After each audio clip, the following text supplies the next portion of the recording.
Nosso tema hoje à noite é esse aqui: histórias de superação nas Escrituras Sagradas.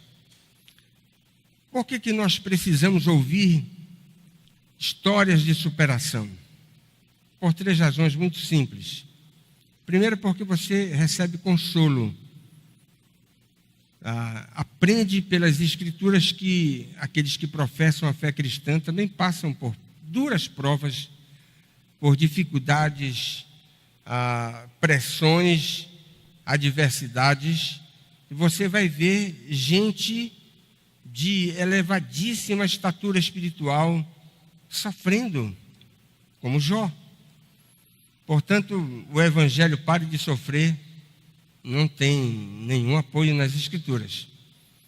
A segunda razão é que você recebe estímulo, porque você encontra também crentes na Bíblia sofrendo, passando por duras tribulações, mas vivendo de forma consolada, mesmo que o sofrimento não passe.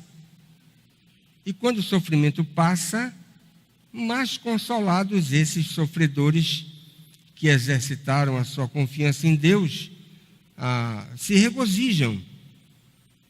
E a terceira razão é porque você recebe orientação. Tem um mapa especial que foi seguido por todos aqueles que superaram as suas dificuldades nas Escrituras. Não tem 2 mapas, não existem 2 trilhas, 2 orientações, só tem uma, que é o exercício da fé no meio das provações. E eu quero ver com os irmãos a história de Josué, que é um dos belíssimos exemplos que nós temos de superação nas Escrituras Sagradas. Êxodo, capítulo 33, o verso 11. Falava o Senhor a Moisés face a face, como qualquer fala a seu amigo. Então voltava Moisés para o arraial, porém o moço Josué, seu servidor, filho de Nun, não se apartava da tenda. Vamos orar? Deus eterno, mais uma vez te damos graças por esta oportunidade renovada que temos nesse dia de te prestar culto, de te oferecer aquilo que só o Senhor é digno de receber. Obrigado pela bênção de ter a tua palavra para a nossa instrução. Ajuda-nos a compreendê-la e que o teu Espírito não apenas ilumine o nosso entendimento, mas nos faça guardar os conselhos, as orientações, os desafios da tua santa palavra, para que possamos colocar essas coisas em prática quando as circunstâncias nos exigirem. E é no nome do Senhor Jesus que nós te oramos. Amém. Josué significa Yahvé, é salvação. Esse não era o seu nome original. Seu nome original era Oséias, que quer dizer apenas salvação. Na verdade, são nomes muito parecidos, né? Oshea para Joshua, que é Josué, que é o mesmo nome de Jesus no Novo Testamento. Ele pertencia à tribo de Efraim. A Bíblia diz que o nome do seu pai era Nun.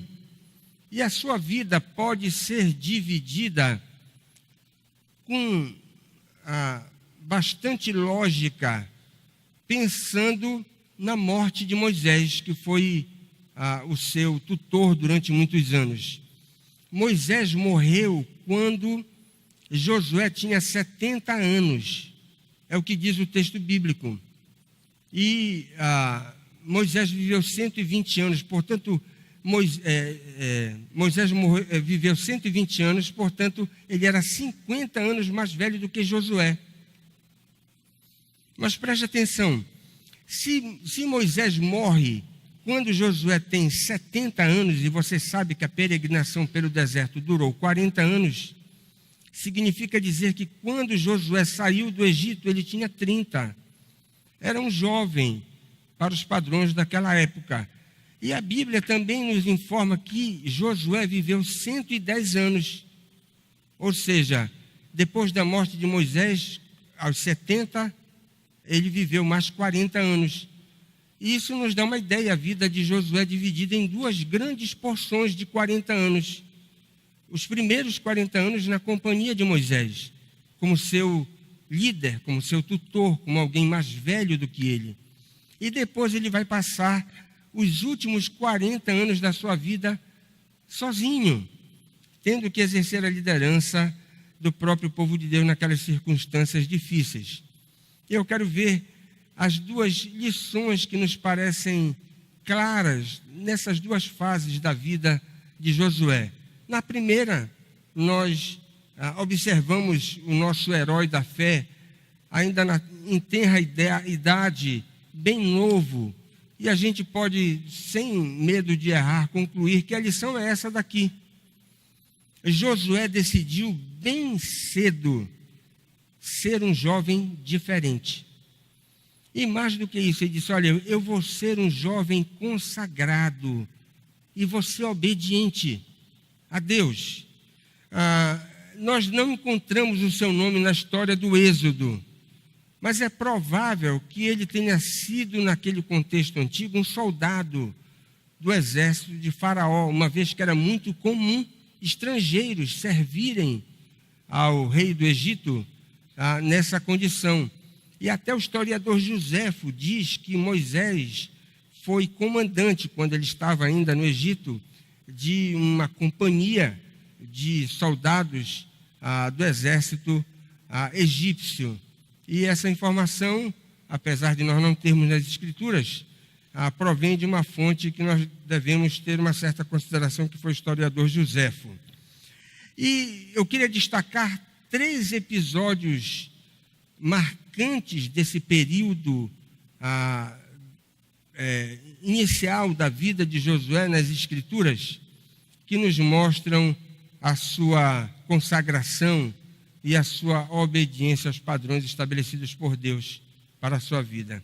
Primeira coisa, ele ainda jovem decidiu investir na sua vida espiritual.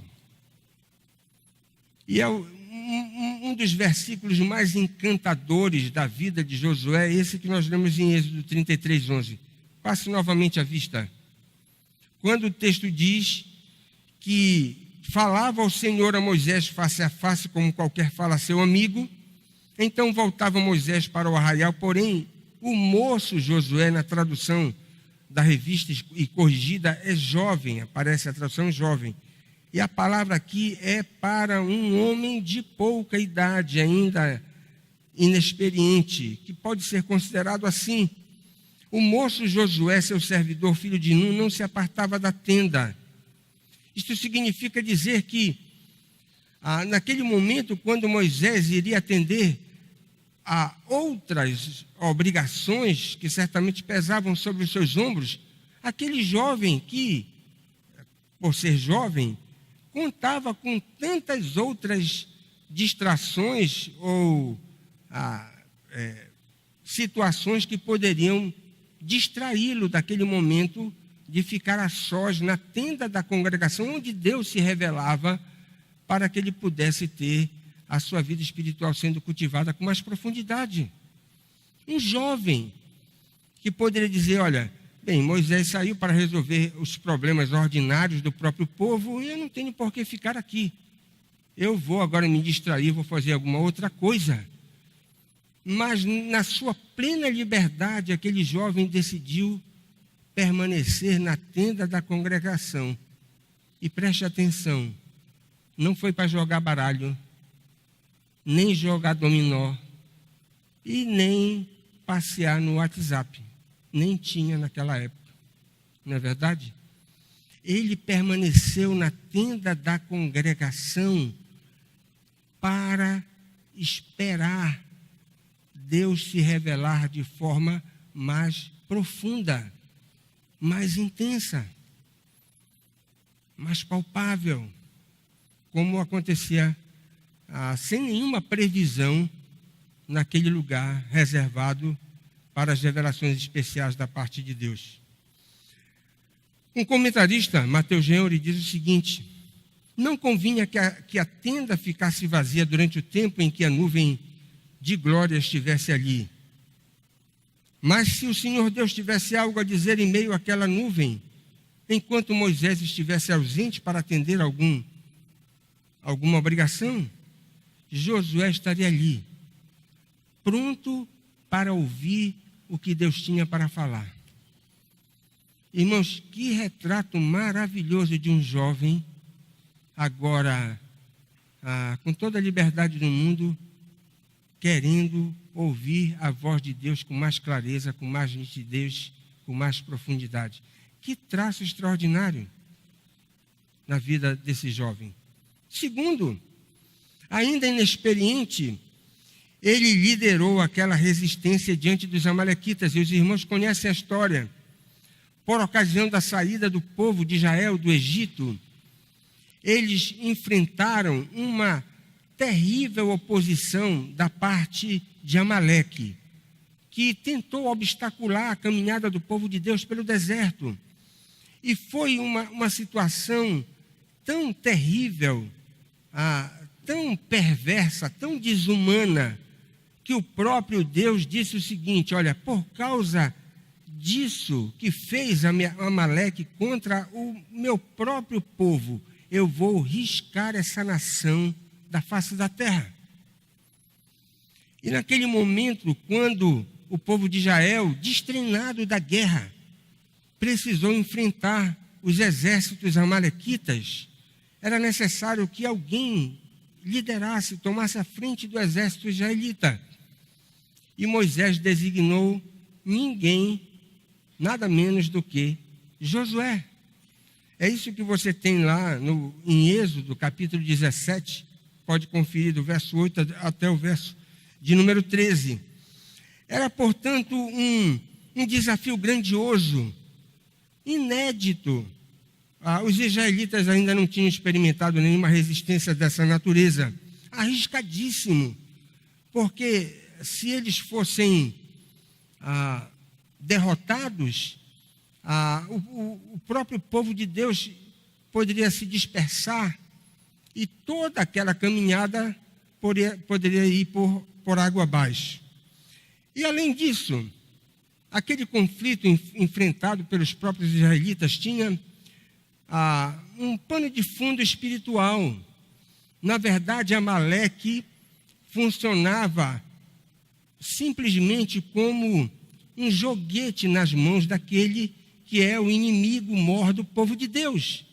E estava agora usando aqueles adversários para atrapalhar a caminhada do povo de Deus pelo deserto. Não é sem razão que Josué vai vencer, não às custas da sua própria sabedoria, do seu próprio armamento, do seu próprio planejamento estratégico. Ele vai vencer em função da intercessão poderosa de Moisés no monte. Os irmãos devem lembrar da história. O texto diz que quando Moisés levantava a mão, o exército israelita vencia. Mas as mãos de Moisés eram pesadas e ele arriava. E quando Moisés arriava as suas mãos, os amalequitas prevaleciam.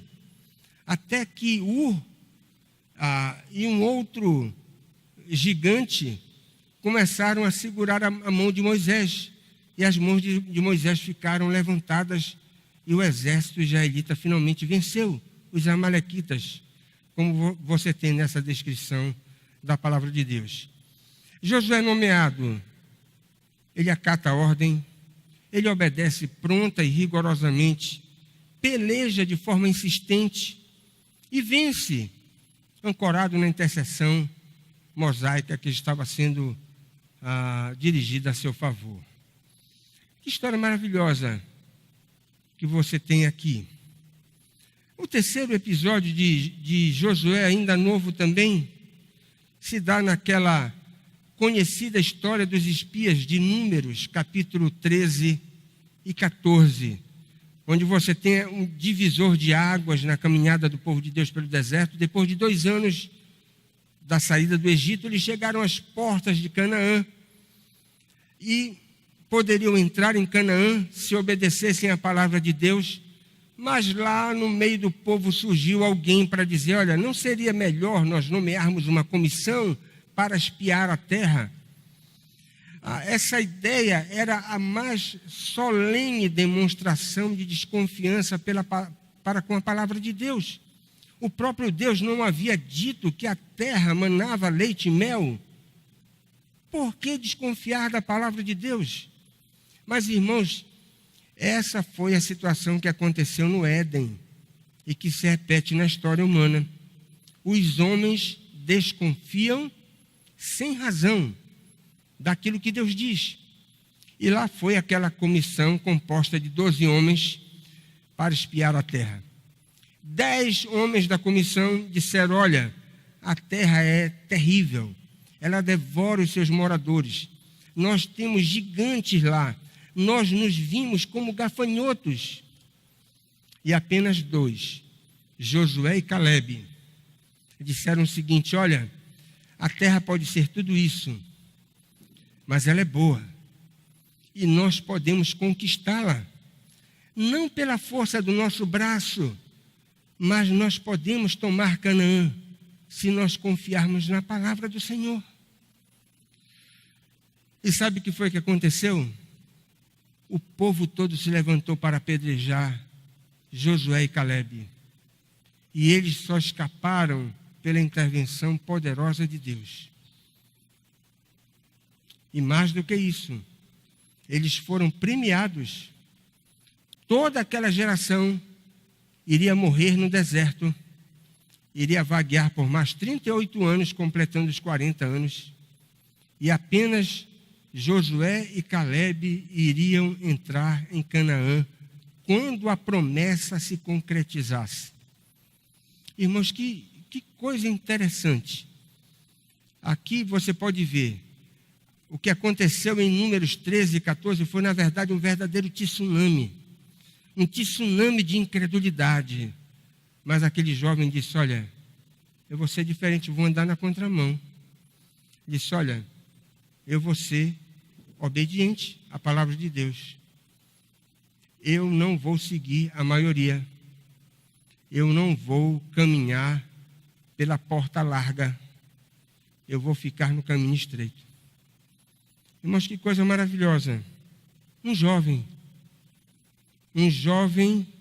que decidiu, que investia na sua vida espiritual, que podia ser responsabilizado para assumir um encargo significativo da liderança no meio de uma guerra inédita, e um jovem que decidiu andar na contramão daquela multidão incrédula que iria morrer na caminhada pelo deserto. Que exemplo maravilhoso de superação para aquele jovem que decidiu. Ele não foi pressionado e não tinha nenhum interesse escuso por trás. Todas essas decisões que você tem aqui são decisões tomadas na mais absoluta liberdade que ele tinha para fazê-lo. Essa é a primeira lição da primeira parte da sua vida. A segunda lição é essa daqui, ó. Quando ele fica sozinho e tem que assumir a liderança do povo de Israel. Irmãos, Josué vai revelar notável dependência de Deus, diligência e também perseverança. Quando Moisés morre com 120 anos, eu repito, ele tinha 70, e agora ele vai ficar sozinho, e vai ter que exercitar a sua confiança, vai ter que demonstrar que a sua fé não é uma confiança de segunda mão, é dele mesmo. E ele pode exercitá-la, ainda que as circunstâncias sejam terrivelmente difíceis. Não é fácil substituir um gigante. E a situação fica mais difícil quando você tem que substituir alguém de notável estatura espiritual numa situação extremamente difícil. A grandeza de Moisés é inquestionável. Eu não preciso dizer nada a respeito da sua extraordinária espiritualidade. Talvez, se você escolher 3 nomes no Antigo Testamento, entre os mais expoentes servos de Deus na antiga dispensação, Moisés está no meio. Talvez você escolha Abraão, Moisés e Davi, vou até dar uma ajuda para você. Moisés era um gigante espiritual. E Josué vai ter que substituir nada menos do que o legislador, o homem que Deus separou para operar, para liderar o maior acontecimento que você tem na história do Antigo Testamento, que foi o Êxodo. O maior de todos os acontecimentos que nós temos na história sagrada, na antiga dispensação, foi a libertação do povo de Deus do Egito. E Moisés morre, e agora Josué tem que substituí-lo. Agora preste atenção nisso. Ele é o substituto do grande legislador. Mas não foi ele que disse: olha, eu quero ficar no lugar de Moisés. Josué não se autonomeou. Também não foi nem Moisés quem o escolheu. E se você for prestar atenção bem no relato lá dos espias, do capítulo 13 e 14 de Números, você vai ver que Josué fica em segundo plano. Quem aparece em primeiro lugar é Caleb. Sempre é dito, olha, Caleb e Josué. Talvez por uma simples razão, Caleb era mais velho do que Josué 10 anos. Também não foi o povo que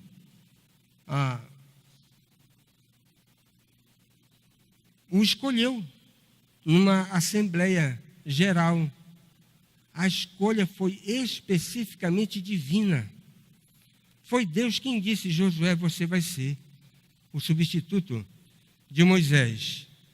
E é interessante que ele não se exime do encargo que recebe. Talvez lembrando das 4 desculpas que Moisés deu quando foi chamado para realizar aquele papel de liderança no resgate do povo de Deus do Egito. Além disso, a tarefa que Josué tinha nada mais era do que o cumprimento da promessa de tomar posse de Canaã. Alguma coisa humanamente irrealizável, porque os povos de Canaã estavam organizados. Eles eram treinados na guerra. E agora você tem um povo nômade que passou 40 anos nos rigores do deserto para guerrear contra cidades fortificadas. Como será possível tomar, por exemplo, Jericó, uma cidade extremamente fortificada? Mas Josué assume a responsabilidade para cumprir a promessa de Deus na base do exercício da confiança naquele que mandou fazer aquilo que ele estava realizando. Irmãos, nós devemos lembrar também que o próprio Josué não tinha um temperamento favorável para a realização daquela empreitada.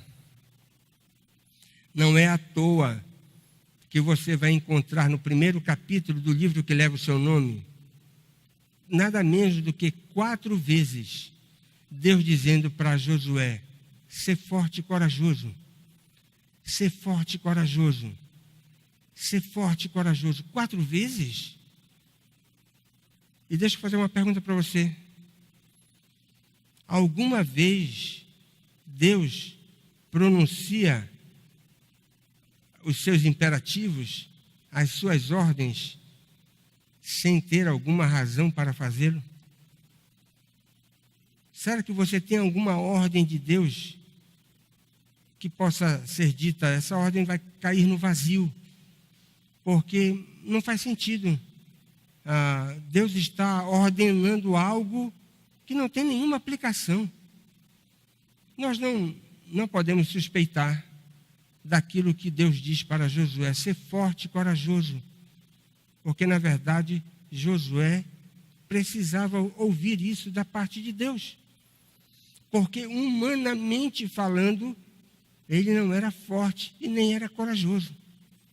Mas precisava sê-lo, com base na confiança que ele deveria exercitar em Deus. Se você quer referência, Josué 1, o verso 6, 7, 9 e 18.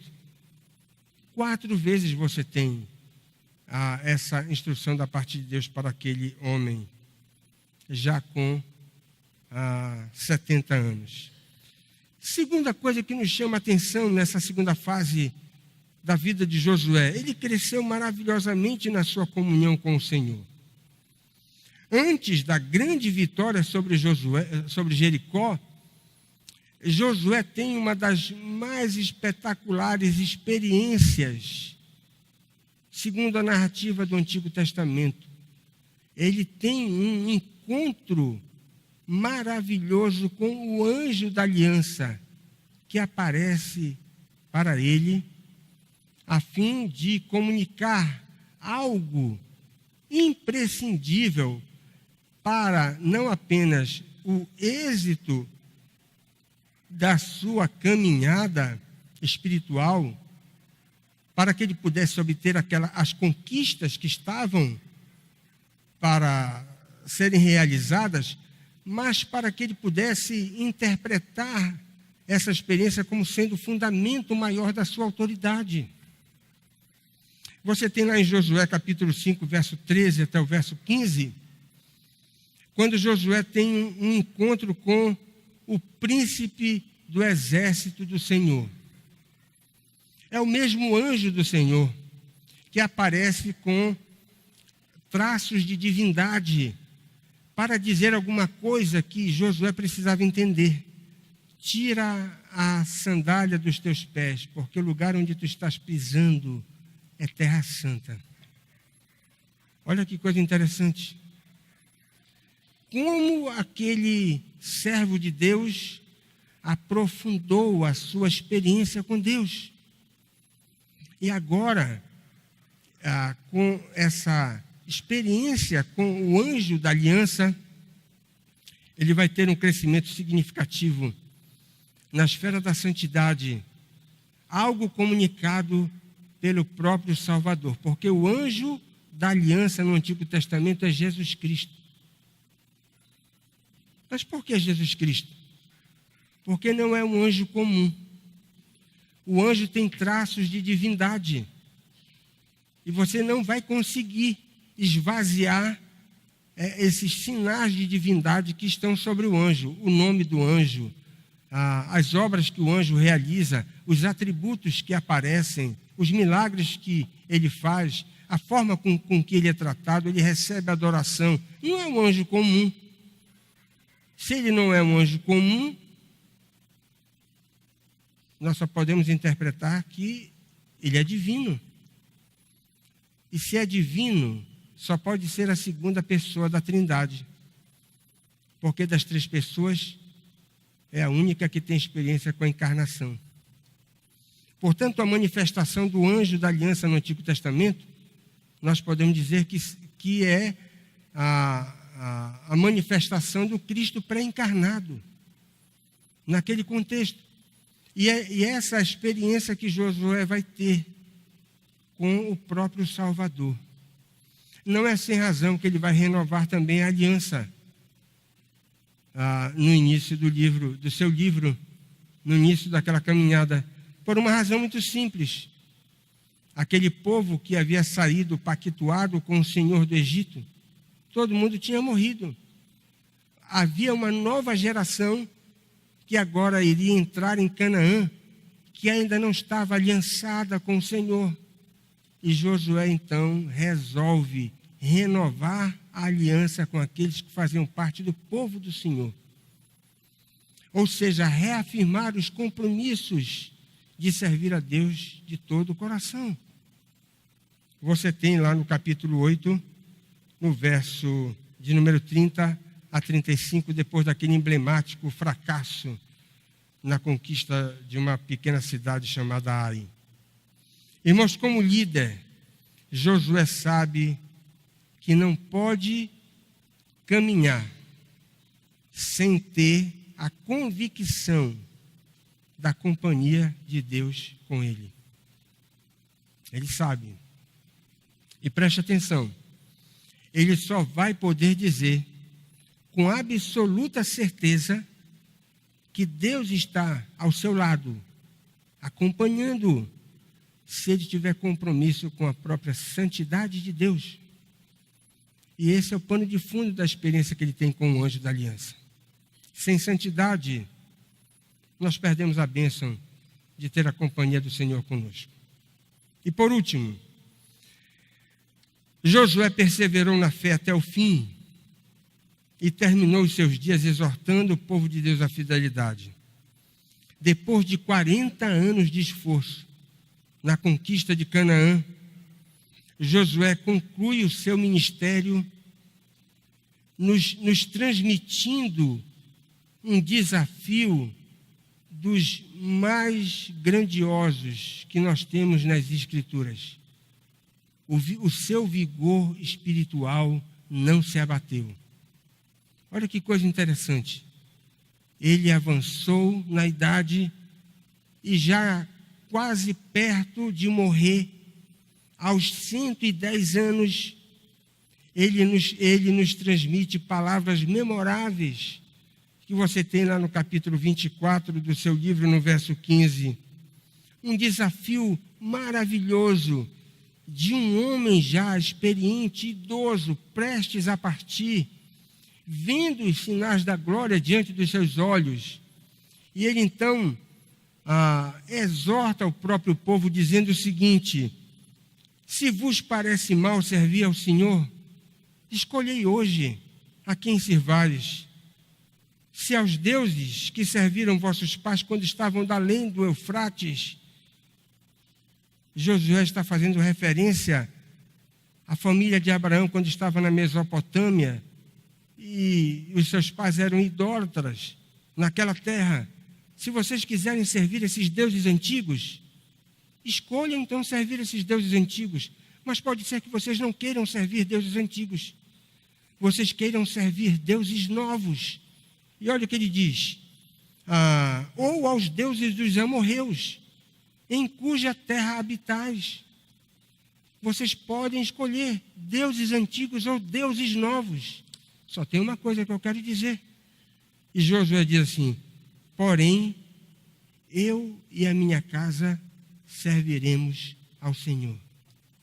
Irmãos, que coisa maravilhosa. Um homem em avançada idade, conservando o seu vigor espiritual intacto e tendo autoridade para desafiar o próprio povo a servir ao Senhor de todo o coração. Capítulo 24, verso 15. Diz um comentarista do Antigo Testamento o seguinte: em justiça, sabedoria e lealdade ao Senhor, ele parece encarnar as características necessárias para todos aqueles que quiserem ser identificados como líderes servos. Josué não passou disso. Ele foi um líder servo. E ele é o único, continua o comentarista, no Antigo Testamento, a se levantar como herói político e militar, cuja história você não encontra mancha. O único de todos aqueles que serviram nessa condição de líder espiritual e líder militar em toda a história do Antigo Testamento. Ele é reconhecidamente um tipo de Cristo. Seu nome, seu ofício, a obra que ele realizou e o fato dele ser um instrumento na recepção da revelação sagrada. Nós podemos dizer que Josué, sem dúvida alguma, é um tipo do Senhor Jesus. Ele não conseguiria jamais se parecer com o mestre, como um comandante militar, se os seus olhos não estivessem postos no comandante com C maiúsculo. Ele jamais conseguiria ser um líder que foi um pastor do próprio povo de Deus, se ele não tivesse os seus olhos também fixos naquele que é o supremo pastor. E ele jamais conseguiria alcançar a vitória que obteve sem depender daquele que é o Rei dos Reis, Senhor dos Senhores, o vencedor com V maiúsculo. É o que nós temos aqui. Irmãos, que segundo tempo notável da vida desse homem quando ele fica sozinho para liderar o povo de Deus. Depender de Deus. Ser diligente e perseverar até o fim. Preste atenção que você precisa combinar essas três coisas. Tem muita gente que diz o seguinte: olha, eu estou mergulhado na dependência de Deus e se esquece de trabalhar. Tem muita gente que só trabalha e se esquece de Deus. Essas duas coisas precisam estar inseparavelmente casadas. Você precisa depender de Deus o quanto lhe for possível. E você precisa trabalhar o quanto você puder. Nunca separar essas duas coisas. E quando você conseguir casar essas duas coisas, jamais você deve perguntar: e quando eu vou me aposentar? E a resposta é: nunca. Você só vai deixar de ser servo de Deus quando você partir aqui deste mundo. Até o final dos seus dias, até quando Deus permitir que você viva aqui, você precisa estar casado com a dependência do Senhor e também com a diligência para fazer aquilo que Deus deseja que você faça. Irmãos, o que é que nós aprendemos dessa história maravilhosa de Josué? Deus também chama jovens para o sagrado encargo da liderança do povo de Deus. E às vezes nós perdemos de vista isso. Conversando com o irmão Davi, de Jesus, que está temporariamente em Campinas, na igreja que ele está congregando lá, na igreja presbiteriana, ele disse o seguinte: eu tenho visto sinais de vitalidade na igreja lá. Ele passou outro tempo lá em Campinas, né? Naquela época que ele passou, a igreja estava sem sinais de vitalidade. Mas agora ele disse: olha, eu tenho visto sinais de vitalidade na igreja. E um dos sinais é que tem aparecido jovens para o ministério da palavra de Deus. A segunda coisa que a gente aprende com essa história de Josué: ninguém é tão jovem que possa usar a sua pouca idade como uma desculpa para pecar. E às vezes a gente fica pensando: não, jovem é jovem. Não. Aqueles que são jovens podem seguir a Bíblia e tantos outros jovens que você tem nas Escrituras. Pessoas de pouca idade, mas que revelaram um notável grau de consagração e obediência à palavra de Deus. Por mais difícil que seja o ministério, não foi fácil para Josué e para mim. O desafio não é simplesmente começar bem, mas é terminar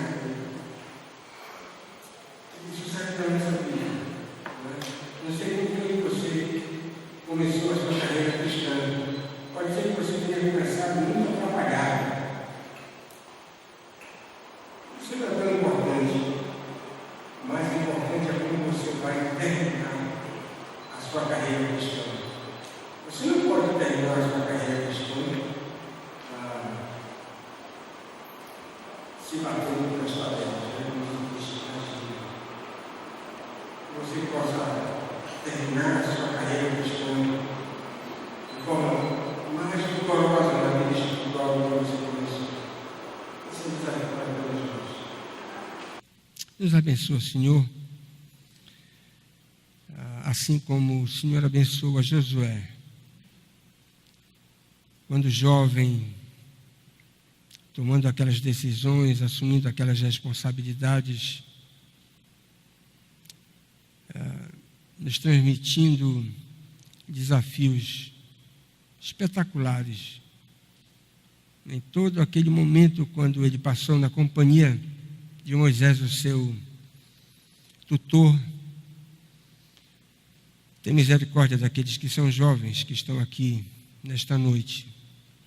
Alcança, Senhor, os seus corações, para que possam ser consagrados e também obedientes a Ti. E aqueles que já estão numa idade mais avançada,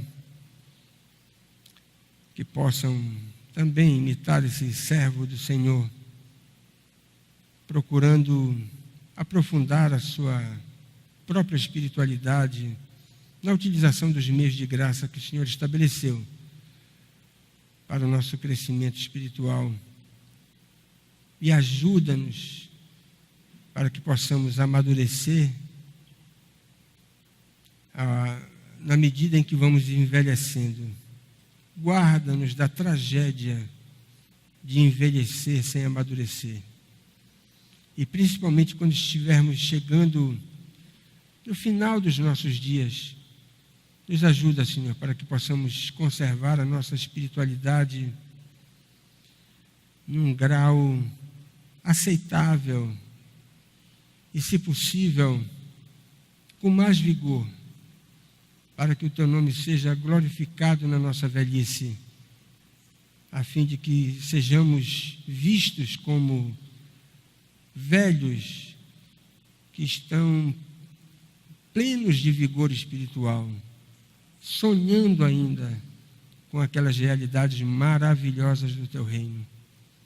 Abençoa cada servo Teu aqui, que está já mais maduro, para que possa perseguir esses ideais que foram alcançados na vida do Teu servo Josué. Senhor, essa é a nossa oração. Que a graça maravilhosa do nosso amado Senhor e Salvador Jesus Cristo, o amor indescritível e imensurável do nosso eterno Pai, o poder, a comunhão, as consolações, as repreensões do Santo e Divino Espírito estejam sobre nós, irmãos, reunidos hoje à noite aqui na casa do Senhor. Não somente sobre nós, mas sobre todo o povo de Deus espalhado pela face da terra. Não só no dia de hoje, que é o dia do Senhor, mas para todo sempre, até a volta gloriosa do Senhor Jesus. Diante do que dizemos, Maranata, ora vem, Senhor Jesus. Amém.